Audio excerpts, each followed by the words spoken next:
আসসালামু আলাইকুম বন্ধুরা। একবার ভেবে দেখুন, একদিন ঘুম থেকে জেগে উঠলেন আর দেখলেন যে আপনার মাথায় শিং গজাতে শুরু হয়েছে। আর তখনই আবার আপনাকে পুলিশ গ্রেফতার করলো আপনার গার্লফ্রেন্ডকে খুন করার দায়ে। সকল প্রমাণ আপনার বিরুদ্ধে, চারপাশের সবাই আপনাকে ধোঁকা দিতে থাকলো, অথচ আপনি কিছুই করেননি। কি একটা খারাপ অবস্থা, তাই না? আজকের এই গল্পে এমনটাই হয়েছিল। গল্পের শুরুতে আমরা এগি এবং মেরিন নামের দুজন ছেলে মেয়েকে দেখতে পাই। ছোটবেলা থেকে এরা দুজন একে অপরের বন্ধু ছিল, আর এখন যুবক বয়সে তারা দুজন একে অপরকে ভালোবাসতে শুরু করেছে। কিন্তু দুর্ভাগ্যবশত একদিন রাতে হঠাৎ করেই অজানা কোনো একজন এসে মেরিনকে খুন করে চলে যায়। কারো কাছে প্রমাণ ছিল না যে মেরিনকে কে মেরেছে, কিন্তু তবুও মানুষ এগিকেই সন্দেহ করত।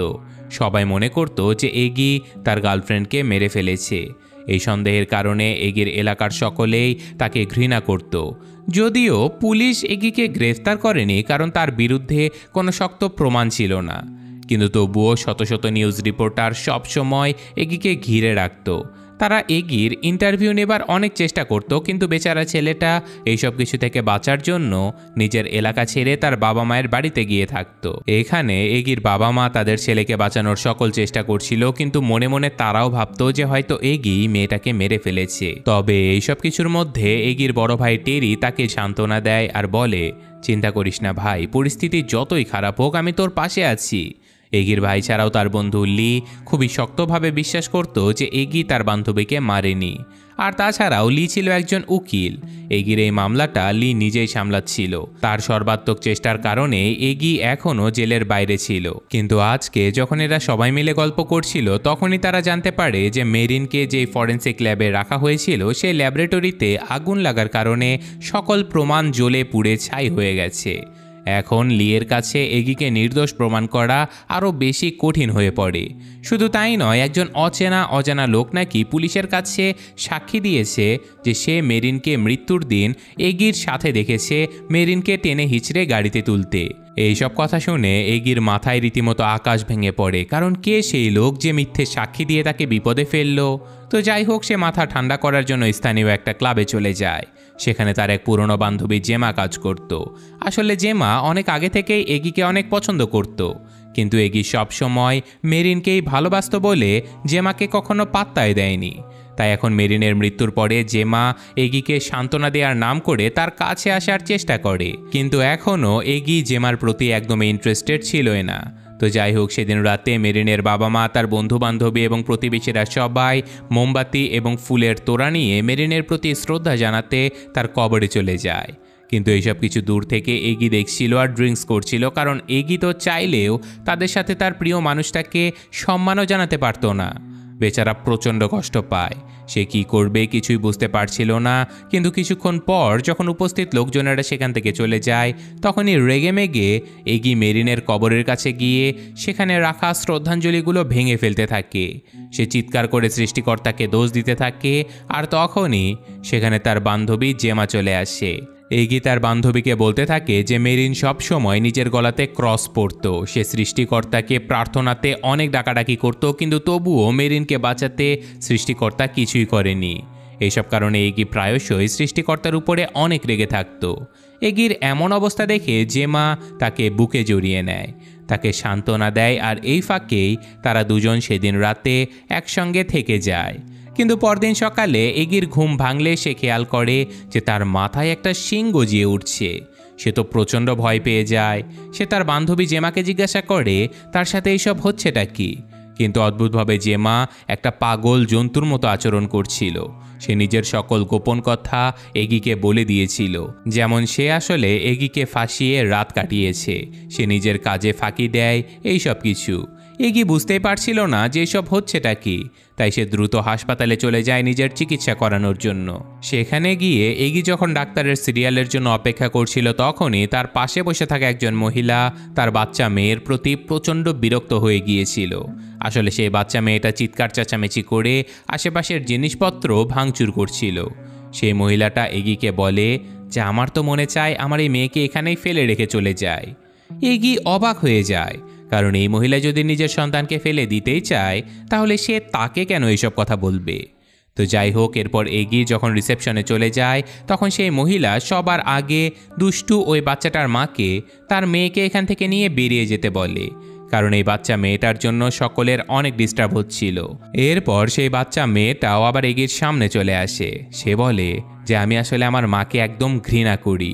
এগি আবারও অবাক হয়ে যায় যে এই বাচ্চাটা তাকে এইসব কথা কেন বলছে। তো যাই হোক, এরপর ফাইনালি এগির সিরিয়াল আসলে একজন নার্স যখন তার চেক আপ করছিল ততক্ষণে এগির মাথায় দুটো শিং গজিয়ে গিয়েছিল। আর অদ্ভুতভাবে সেই নার্স নিজের মনের সকল কথা এগিকে বলে দিচ্ছিল। এগি বুঝতেই পারছিল না যে এইসব মানুষেরা নিজের মনের গোপন কথাগুলো তাকে কেন বলছে। তো এরপর সেখানে ডাক্তার চলে আসে আর তার মাথার শিংগুলো চেক আপ করে বলে এখন এই শিং কাটা ছাড়া আর কোনো উপায় নেই। তাই সাথে সাথে এগি অপারেশনের জন্য রাজি হয়ে যায় আর তাকে অপারেশন থিয়েটারে শিং কাটার জন্য অজ্ঞান করে ফেলা হয়।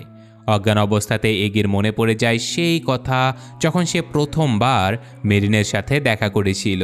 তার একটা চার্চের ভেতরে একে অপরকে প্রথমবার দেখেছিল আর সেখানে মেরিন ভুলবশত নিজের গলার নেকলেসটা ফেলে গিয়েছিল, যেটা আবার এগি মেরিনকে ফিরিয়ে দিতে গিয়ে একসঙ্গে তারা অনেক গল্প করে। আর এসব গল্প স্বল্প করতে করতে তাদের দুজনের মাঝে বন্ধুত্ব হয়ে যায়। একদিন এগি মেরিনকে নিয়ে একটা জঙ্গলের ভেতরে চলে যায় যেখানে তার পছন্দের একটা ট্রি হাউস ছিল। তারা দুজন বন্ধু হবার পরে ওই জায়গাটা তাদের জন্য সবচেয়ে পছন্দের একটা জায়গা হয়ে যায়। তো যাই হোক, ততক্ষণে অপারেশন থিয়েটারে এগির জ্ঞান ফিরে আসে। সে দেখতে পায় যে ডাক্তার তার মাথার ভেতরে ব্লেড ঢুকিয়ে দিয়ে তার পাশেই নার্সের সঙ্গে প্রেম করাতে ব্যস্ত হয়ে পড়েছে। এগি বুঝতে পারে যে এখানে থাকলে তার মৃত্যু অবধারিত, তাই সে দ্রুত এখান থেকে বেরিয়ে একটা চার্চের দিকে যেতে থাকে। কিন্তু ততক্ষণে এগির মাথার শিং আরও বড় হয়ে গেছে। সেই গির্জার ফাদার এগিকে দেখার সাথে সাথে প্রচণ্ড ভয় পেয়ে যায় আর এগি তার কাছে সাহায্য চাইতে থাকে। কিন্তু ফাদার চিৎকার করে বলে যে তুই অনেক বড় পাপী, ঈশ্বর তোকে তোর পাপের সাজা দিচ্ছে, এর থেকে বাঁচার কোনো উপায় নেই। কথাটা শুনে হতাশ হয়ে এগি তার বন্ধু লিয়ের কাছে চলে আসে। সে তাকে নিজের মাথার শিংয়ের ব্যাপারটা বলতে থাকে, কিন্তু অদ্ভুতভাবে লি তার শিংগুলো দেখতেই পাচ্ছিল না। এগি বুঝতে পারে যে ভালো মানুষেরা হয়তো তার মাথার শিং দেখতে পায় না, তাই সে এটা শিওর হবার জন্য তার মায়ের কাছে চলে যায়। কিন্তু তার মা তার মাথার শিংগুলো দেখতে পাচ্ছিল। শুধু তাই নয়, সাথে সাথে তিনি নিজের মনের কথাগুলো এগিকে বলে দেয়, যেমন তুমি সন্তান হিসেবে একজন অপদার্থ, আমি তোমাকে একদমই পছন্দ করি না, তোমার জন্য আমাদের অনেক অসুবিধা হয়, তোমাকে জেল থেকে বাঁচাতে আমাদের অনেক টাকা খরচ হয়ে গেছে, আমি তোমাকে নিজের চোখের সামনে একদমই দেখতে চাই না। মায়ের মনের কথাগুলো শুনে এগি প্রচণ্ড মন খারাপ করে তার বাবার কাছে চলে যায়। আর এখানে তার বাবাও তাকে তার মায়ের মতোই কিছু কথা বলে যে তুমি মেরিনকে মেরে অনেক বড় পাপ করে ফেলেছো, কিন্তু তবুও যেহেতু তুমি আমাদের ছেলে, তাই তোমাকে বাঁচানোর জন্য আমি নিজেই সেই ফরেন্সিক ল্যাবরেটরিতে আগুন লাগিয়ে দিয়েছিলাম, যাতে করে সেখানে কোনো প্রমাণ না থাকে আর তুমি বেঁচে যাও। তোমাকে নিয়ে সত্যি আমি খুবই বিরক্ত, তুমি আমার বাড়ি থেকে বেরিয়ে চলে যাও। এরপর এগি বাড়ি থেকে বের হলে সে বুঝতে পারে যে সে এখন যে কোনো মানুষের মনের খবর জানতে পারবে। যেহেতু মানুষের সকল সত্য কথা সে জানতে পারছিল, তাই সে সিদ্ধান্ত নেয় যে এই পাওয়ার দিয়ে সে বিভিন্ন লোকজনকে জিজ্ঞাসাবাদ করে মেরিনের আসল খুনিকে খুঁজে বের করবে। এই জন্য সে যখন গাড়ি নিয়ে স্থানীয় একটা ক্লাবের দিকে যেতে থাকে যেখানে সাধারণত গুন্ডা মাস্তান টাইপের লোকজনেরা আড্ডা দিত, কিন্তু এবারও এগির পেছনে তার সাক্ষাৎকার নেবার জন্য বেশ কয়েকজন সাংবাদিক ধাওয়া করতে থাকে। এইসব কিছু দেখে এগি বিরক্ত হয়ে যায়। সে বলে, তোমরা এক কাজ করো, নিজেদের মধ্যে মারামারি শুরু করে দাও, মারামারিতে যে জিততে পারবে আমি তাকে সাক্ষাৎকার দেব। এগির কথা শোনার সাথে সাথে সাংবাদিকেরা সেখানে মারামারি শুরু করে দেয়। আর এই সুযোগে এগি সেই ক্লাবের ভেতরে ঢুকে যায় আর সবাইকে উদ্দেশ্য করে জিজ্ঞাসা করে মেরিনকে কে হত্যা করেছে আর আমাকে ফাঁসানোর জন্য পুলিশকে মিথ্যে সাক্ষী কে দিয়েছে। এখানে এগির হত্যাকারীর পরিচয় সে পায় না, কিন্তু সেই মিথ্যে সাক্ষী দেয়া একজন মেয়ের সন্ধান পেয়ে যায়। তাই সে সাথে সাথে বেরিয়ে পড়ে সেই মেয়েটার সাথে দেখা করার জন্য। তো পথিমধ্যেই সে তার গাড়ির ভেতরে একটা এঙ্গেজমেন্ট রিং দেখতে পায়, যেটা সে আসলে অনেক শখ করে কিনেছিল মেরিনকে দেবার জন্য। সে তার ভাই টেরি আর বন্ধু লিয়ের সাথে এই সারপ্রাইজ প্ল্যান করেছিল।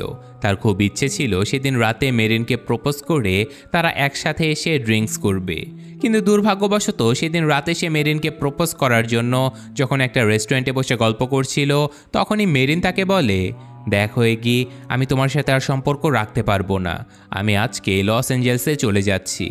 এইসব কথা শুনে এগির মাথায় রীতিমতো আকাশ ভেঙে পড়ে। আর তখনই তাদের অর্ডার নেবার জন্য সেখানে একজন ওয়েট্রেস চলে এসেছিল, কিন্তু সেই মেয়েটা এদের দুজনের ঝগড়া দেখে পরবর্তীতে আসার সিদ্ধান্ত নেয়। এদিকে এগি মেরিনকে বলে, তুমি নিশ্চয়ই অন্য কোনো ছেলের প্রেমে পড়েছো তাই না, এই জন্য আমাকে ছেড়ে যাচ্ছ। কিন্তু এই কথাটা শুনে মেরিন রেগে মেগে এখান থেকে উঠে চলে যায়। এগি তার পিছু পিছু রেস্টুরেন্ট থেকে বাইরে আসতে দেখতে পায় তার ভাই টেরিও সেখানেই ছিল, কিন্তু সে তার ভাইয়ের সাথে কোনো কথা না বলেই তার গাড়িটা নিয়ে এখান থেকে দূরে চলে যেতে থাকে। আর এভাবে অনেক দূরে যাবার পরে ফাইনালি পরদিন সকালে যখন তার চোখ খোলে, তখন তাকে ডেকে তোলার জন্য দুজন পুলিশ অফিসার সেখানে চলে এসেছিল। এখানে এরিক নামের একজন অফিসার তাকে জিজ্ঞাসা করে যে তুমি শেষবার মেরিনকে কখন দেখেছিলে। এগি তো ভয় পেয়ে যায়, কিন্তু সে সত্যি কথা বলে যে রেস্টুরেন্টে তাদের দেখা হয়েছিল। এই কথা শুনে পুলিশ অফিসার তাকে মেরিনের খুনি হিসেবে গ্রেফতার করে নেয়, কারণ সেদিন রাতেই মেরিন মারা গিয়েছিল। তো যাই হোক, সিন আবারও বর্তমান সময়ে আসলে আমরা দেখতে পাই যে এগি সেই একই রেস্টুরেন্টে চলে গিয়েছিল যেখানে সে শেষবারের মতো মেরিনের সাথে দেখা করেছিল। আর এখানকার সেই ভেরোনিকা নামের ওয়েট্রেসই তার বিরুদ্ধে পুলিশকে মিথ্যে সাক্ষী দিয়েছিল। সে ভেরোনিকাকে জিজ্ঞাসা করে যে তুমি কেন পুলিশকে মিথ্যে কথা বলেছো, তুমি কেন বলেছো আমি মেরিনকে টেনে হিচড়ে গাড়িতে তুলেছি। মেয়েটা হাসতে হাসতে বলে যে হ্যাঁ, আমি মিথ্যে কথা বলেছি, আর এর জন্য আমি একদমই খারাপ বোধ করি না, কারণ আমি চেয়েছিলাম সবাই আমাকে অ্যাটেনশন দিক, সাংবাদিকের আমার সাক্ষাৎকার নিক, আমি আসলে ভাইরাল হবার জন্য তোমার বিরুদ্ধে মিথ্যে সাক্ষী দিয়েছি। এইসব কথা শুনে এগি রেগে মেগে অন্য আরেকটা রেস্টুরেন্টে চলে আসে যেখানে তার ভাই টেরি একটা ব্যান্ড দলের সাথে কাজ করত। তো যাই হোক, টেরির কাজ শেষে তারা দুজন দেখা করে। তো এগি তার ভাইকে বলে যে ভাই, আমি ওই মিথ্যে সাক্ষীদানকারী মেয়েটাকে খুঁজে পেয়েছি, এখন বাস্তবে পুলিশের কাছে গিয়ে তুমি স্টেটমেন্ট দিয়ে দাও যে আমি ওই দিন একাই নিজের গাড়িটা নিয়ে বেরিয়েছিলাম, কারণ ওই দিন টেরি নিজের চোখে তার ভাইকে একা একা যেতে দেখেছিল। কিন্তু এগির মাথার শিংয়ের পাওয়ারের কারণে আজকে টেরি একটা গোপন সত্য কথা বলে দেয় যে সেদিন রাতে আমি মেরিনকে বাড়িতে যাবার জন্য লিফট দিয়েছিলাম। এটুকু কথা শুনতে এগি তার ভাইকে মারধর করতে শুরু করে দেয়, কিন্তু টেরি তবুও বলতে থাকে যে আমার কোনো দোষ নেই ভাই, আমি তোকে বাড়িতে নামিয়ে দিতে যাচ্ছিলাম। কিন্তু পথিমধ্যে ও গাড়ি থামিয়ে আমার গাড়ি থেকে নেমে যায়। আমি যখন ওকে জিজ্ঞাসা করি কোথায় যাচ্ছ, ও আমাকে বলেছিল ও নাকি ট্রি হাউসে যাচ্ছে। এটা বলে মেরিন সেদিন জঙ্গলের ভেতরে চলে গিয়েছিল। আমি ওর জন্য রাস্তাতে অপেক্ষা করছিলাম, কিন্তু আমি ড্রাঙ্ক ছিলাম বলে খুব দ্রুতই সেখানে ঘুমিয়ে পড়ি। আর পরদিন সকালে যখন আমার ঘুম ভাঙে তখন আমি গাড়ির ভেতরে একটা রক্তমাখা পাথর পড়ে থাকতে দেখি, যেটা নিয়ে আমি জঙ্গলের ভেতরে খুঁজতে গেলে দেখতে পাই মেরিনকে কেউ মেরে ফেলেছে। আমি ভয় পেয়ে যাই, কিন্তু আমি পুলিশকে না জানিয়ে সেই পাথর সহ আশেপাশে আমার সকল প্রমাণগুলো নদীতে ফেলে দেই। কথাগুলো শুনে এগি তাকে আবারও মারধর করতে থাকে, কিন্তু তখনই সেখানে পুলিশ অফিসারেরা এসে এগিকে গ্রেফতার করে নেয়। তো যাই হোক, পরদিন সকালে কোনো রকমে লি আবারও এগিকে জামিনে বের করে নিয়ে আসে। কিন্তু এখানেই তারা দুজন যখন গল্প করছিল তখনই এগি খেয়াল করে যে তার বন্ধুর গলায় তার গার্লফ্রেন্ড মেরিনের সেই ক্রস লকেটটা ঝোলানো। সে জিজ্ঞাসা করে যে মেরিনের নেকলেস তুমি কোথায় পেলে। লি বুঝতে পারে যে এগির থেকে আর কথা লুকিয়ে লাভ নেই, তাই সে বলে দেয় যে আসলে মেরিন আমাকে পছন্দ করতে শুরু করেছিল, সে আমার জন্যই তোমার সাথে ব্রেকআপ করেছিল। এই কথা শুনে এগি প্রচণ্ড কষ্ট পায়। সে তার বন্ধুকে ছেড়ে সোজা চলে যায় মেরিনের বাবার সাথে দেখা করতে। সে মেরিনের বাবাকে জিজ্ঞাসা করে যে মৃত্যুর আগে তিনি মেরিনের ভেতরে কোনো পরিবর্তন বা অস্বাভাবিক কিছু দেখেছিলেন কিনা, কিন্তু লোকটা এগির কোনো কথাই শোনে না। তিনি বন্দুক তাক করে ধরে এগিকে তার বাড়ি থেকে বের হয়ে যেতে বলে, কারণ তিনিও বাকি সবার মতোই ভাবত যে তার মেয়েকে এই ছেলেটাই মেরেছে। কিন্তু লোকটা আসলে অনেক ভালো মানুষ ছিল, তাই তিনি এগিকে মারতে পারছিল না। শুধু তাই নয়, তিনি এগির মাথার শিংও দেখতে পাচ্ছিল না। এদিকে এগি তার প্রিয় সকল মানুষের কাছ থেকে ধোঁকা খেয়ে প্রচণ্ড হতাশ হয়ে একটা নিরিবিলি বিল্ডিংয়ের ভেতরে চলে এসেছিল। সেদিন রাতে সে বিল্ডিংয়ের ভেতরে এসে একটা দেয়ালে নিজের মাথা আঘাত করতে করতে নিজের শিং ভাঙার চেষ্টা করে, কিন্তু তখনই সে খেয়াল করে যে তার চারপাশে শত শত সাপ এগিয়ে আসছে। প্রথমে সে তো প্রচণ্ড ভয় পেয়ে যায়, কিন্তু ধীরে ধীরে এগি বুঝতে পারে যে এই সাপগুলো আসলে তার কোনো ক্ষতি করতে চায় না, বরং একটা সাপ তো তার শরীর বেয়ে তার গলা অবধি পৌঁছে গিয়েছিল। সে ভালোভাবে এটা বুঝতে পারে যে এই সাপগুলো এখন তার বন্ধু হয়ে গেছে। আর তখনই তার মনে প্রতিশোধের আগুন জ্বলে ওঠে। আর সাথে সাথে যে মানুষগুলো তার সাথে খারাপ করে এসেছে, যারা তাকে মিথ্যে মামলায় ফাঁসিয়েছে, সে এখন তাদেরকে শাস্তি দিতে চায়। তাই সে প্রথমেই প্রতিশোধ নেবার জন্য ভেরোনিকা নামের সেই মেয়েটাকে সিলেক্ট করে। এরপর আমরা ভেরোনিকাকে দেখতে পাই যে কিনা রেস্টুরেন্টের কাজ শেষ করে বাড়িতে যাবার জন্য নিজের গাড়িতে গিয়ে বসে। কিন্তু তখনই তার গাড়িটা চারপাশ থেকে শত শত সাপ এসে ঘিরে ফেলে। আর চোখের পলকে কয়েকটা সাপ তাকে ছোবল দিতে থাকে। আর মেয়েটা যখন বাঁচার জন্য গাড়ি থেকে বাইরে বেরিয়ে এসেছিল, তখনই সে তার সামনে এগিকে দেখতে পায়।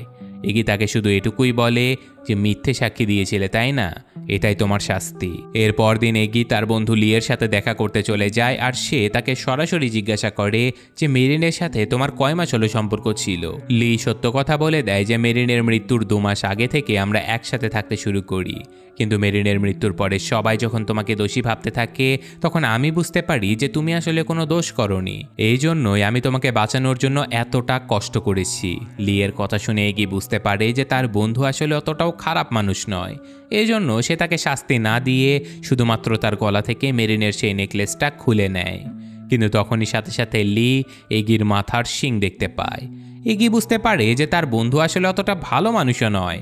আসলে এগির গলায় থাকা মেরিনের সেই চেনটা লিয়ের জন্য একটা রক্ষা কবচের মতো ছিল, যেটা খুলে যাবার সাথে সাথে লি নিজের মনের গোপন কথাগুলো এগিকে বলে দিতে থাকে। আর এখানে খোলাসা হয় যে আসলে লি মেরিনকে হত্যা করেছিল। সে বলে যে ছোটবেলায় যখন তুমি পানিতে ডুবে যাচ্ছিলে, তখন আমি তোমাকে বাঁচিয়েছিলাম। আর ওই কাজটা করার জন্য আমি সারা জীবন আফসোস করে যাব, কারণ সেদিন যদি তুমি মরে যেতে, তাহলে মেরিন আমাকে ভালোবাসতো। এই কথা শোনার সাথে সাথে এগি লিয়ের গলা চেপে ধরে। আর তখনই সে লিয়ের মস্তিষ্কের মধ্যে পৌঁছে যায়। সে দেখতে পায় যে মেরিন খুন হবার কয়েক ঘন্টা আগে লিয়ের সাথে দেখা করেছিল। সে লিকে বলেছিল, আমি নিজের ব্যাপারে অনেক গোপন একটা খবর জানতে পেরেছি, যেটা আমি কাউকে বলতে পারবো না। কিন্তু এর জন্য এগির সাথে আমার ব্রেকআপ করতে হবে। আমি জানি আমি চলে গেলে এগি অনেক ভেঙে পড়বে। আমি চাই তুমি তোমার বন্ধুকে একটু দেখে রেখো। এইসব কথা বলে সেদিন রাতে সে এগির সাথে ব্রেকআপ করে যখন টেরির সাথে গাড়িতে করে বেরিয়ে পড়ে, তখন সেখানে লিও ছিল। সে মেরিনকে যেতে দেখে তাদের পিছু নেয়। আর এক পর্যায়ে মেরিন যখন টেরির গাড়ি থেকে নেমে জঙ্গলে ঢুকে যায়, তখন লি তাকে খোঁজার জন্য ওই জঙ্গলে চলে যায়। আর সে মেরিনকে সাথে করে নিয়ে বাড়িতে আসার চেষ্টা করে, কিন্তু মেরিন তাকে চলে যেতে বলে। সে কিছুটা সময় একা কাটাতে চায়। সে এগির সাথে ব্রেকআপ করার কষ্টে অঝরে কান্না করতে থাকে, যেটা দেখে সুযোগ বুঝে লি মেরিনকে বলে, তুমি একদম টেনশন করো না, আমি তোমার পাশেই আছি, আমি তোমার খেয়াল রাখবো। এইসব কিছু বলে সে যখন মেরিনকে চুমু দিতে গিয়েছিল, তখনই রেগে মেগে মেরিন তাকে বলে, আমি ব্রেকআপ করেছি মানে আমি তোমাকে ভালোবাসি এমনটা না, আমি সারা জীবন শুধু এগিকেই ভালোবাসবো। এই কথা শুনে লি প্রচণ্ড রেগে যায়। সে এত বছর তার জন্য অপেক্ষা করেছিল, কিন্তু তার বিনিময়ে মেরিন তাকে এমন কথা বলল।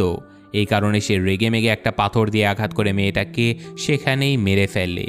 তখনই বাস্তব জগতে লি জেগে ওঠে আর পেছন থেকে এগিকে আঘাত করে দেয়। এবার সে বলে যে আমি মেরিনকে মারার পরে ওর নেকলেসটা নিজের কাছেই রেখে দেই, আর ওর হত্যার সকল সরঞ্জামগুলো তোমার ভাইয়ের গাড়িতে রেখে দেই, যাতে করে সবাই ওকে ধরে ফেলে।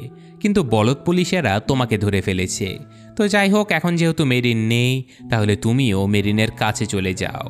এটা বলে সে মারতে মারতে এগিকে তার গাড়ির ভেতরে বন্ধ করে দেয়। আর তারপর সে তার গাড়িতে আগুন লাগিয়ে দেয়। লিয়ের প্ল্যান ছিল যে সে পুলিশকে বলবে এগি আসলে মেরিনকে মারার কারণে প্রচণ্ড অনুশোচনায় তার কাছে এসে সকল সত্যগুলো স্বীকার করে নেয় এবং তারপর নিজেই আত্মহত্যা করে। কিন্তু তখনই এগি তার জ্বলতে থাকা গাড়িটা চালিয়ে নদীতে পড়ে যায়। পুলিশ, মিডিয়া সবাই ভেবেছিল যে এগি মারা গেছে, কিন্তু না, এগি প্রচণ্ড আহত হলেও সে বেঁচে ছিল।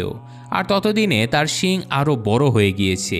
এমন অবস্থাতেই সে মেরিনের বাবার সাথে দেখা করতে আসে। মেরিনের বাবা তো তাকে জীবিত দেখে অবাক হয়ে যায়। আর সে মেরিনের বাবাকে বলে, আমি সত্যিই মেরিনকে মারিনি, আর কয়েকদিনের মধ্যে আপনারা জানতে পারবেন যে আপনার মেয়েকে আসলে কে মেরেছে। এসব কথা শুনে ফাইনালি লোকটা এবার এগিকে বিশ্বাস করতে শুরু করে। তাই সে তাকে ঘরের ভেতরে নিয়ে গিয়ে একটা গোপন চাবি দিয়ে দেয়, যেটা মারা যাওয়ার আগে মেরিন এগির জন্যই রেখে গিয়েছিল। চাবিটা হাতে পেয়ে এগি ধন্যবাদ জানাতে মেরিনের সেই গলার লকেটটা তার বাবাকে ফিরিয়ে দেয়, কিন্তু মেরিনের বাবা বলে যে এটা আসলে মেরিনের মায়ের লকেট ছিল, আর মেরিন এটাকে অনেক যত্ন করে নিজের কাছে রেখেছিল, আর এখন এই লকেটটা তোমার কাছে থাকলে মেরিন হয়তো সবচেয়ে বেশি খুশি হবে। তাই ফাইনালি লকেটটা যখন এগি তার গলায় পরে নেয়, তখনই অদ্ভুতভাবে সে একদম সুন্দর স্বাভাবিক এগিতে পরিণত হয়ে যায়। এরপর সে সোজা ওই চাবিটা নিয়ে নিজেদের পছন্দের সেই ট্রি হাউসে চলে যায়, যেখানে একটা গোপন লকার ছিল, যেটার ব্যাপারে শুধুমাত্র তারা দুজনেই জানতো। এগি সেখানে গিয়ে লকারটা খুলতেই দেখতে পায় যে তার জন্য মেরিন সেখানে একটা গোপন চিঠি লিখে রেখেছিল, যেখানে সে লিখেছিল যে আমি খুব শীঘ্রই মারা যেতে চলেছি, আমার মায়ের মতো আমারও ক্যান্সার হয়েছে, আমি তোমাকে অনেক ভালোবাসি এগি, আমি তোমার সাথে সংসার শুরু করতে চেয়েছিলাম, কিন্তু মনে হয় না সৃষ্টিকর্তা এমনটা চায়। আমি তোমাকে নিজের সাথে জড়াতে চাই না, কারণ আমার মায়ের মৃত্যুর পরে আমি দেখেছিলাম আমার বাবা কিভাবে ভেঙে পড়েছিল। আমি চাই না আমার মৃত্যুর পরেও তোমার জীবনে অমন ভয়ঙ্কর কোনো কষ্ট নেমে আসুক। আমি জানি তুমি যদি আমার অসুখের ব্যাপারে জানতে পারো তাহলে সারাটা জীবন হয়তো তুমি আমার সেবা শুশ্রূষা করে কাটিয়ে দেবে, কিন্তু আমি চাই তুমি নিজের জীবনটাকে উপভোগ করো, তুমি ভালোভাবে নিজের জীবনটা আবারও শুরু করো, এই জন্যই আমি তোমার থেকে বিদায় নিচ্ছি, ভালো থেকো এগি। এইসব কিছু পড়ে বেচারা এগি প্রচণ্ড কষ্ট পায়। সে আবারও তার বন্ধু লি এর কাছে চলে যায়, কিন্তু সেখানে যেতে এগি বুঝতে পারে যে লি যে তার সাথে মারামারি করেছে সেই সব ব্যাপারে তার এখন কিছুই মনে নেই। আসলে তার সিংয়ের পাওয়ারের কারণে লি তখন হেপনোটাইজ হয়ে গিয়েছিল।